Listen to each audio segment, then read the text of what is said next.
வணக்கம் அன்பு உறவுகளே.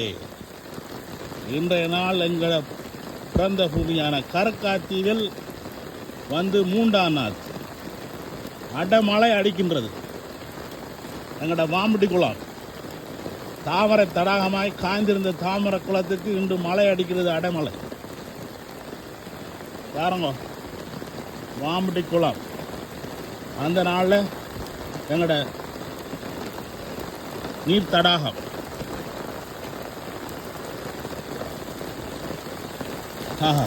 என்ன அடமழையாப்பா. இதைத்தான் சொல்கிற அடமழை. நின்று எந்த எல்லா ப்ரோக்ராமும் கேன்சல். மழைக்கெல்லாம் நினைதான் இந்த ப்ரோக்ராமாக மாறிட்டு இன்றைக்கு. என்ன செய்வோம், ரோட்டில் சனங்கள் இல்லை, எல்லாம் படுத்துட்டு நான் மட்டும் உடம்பு நடந்து போகிறேன். வீட்டுக்கு எத்தனை மணிக்கு தலை இருக்கிறது ஒன்றும் செய்யலை. பார்ப்போம், இன்றைக்கு ஒரு கோழி ஒன்று கொண்டு போகணும். பார்ப்போம் நடக்க போகணும். கோழி தாராங்களா, விற்கிறாங்களா, இல்லை கோழி இல்லைன்றாங்களா? பார்ப்போம்.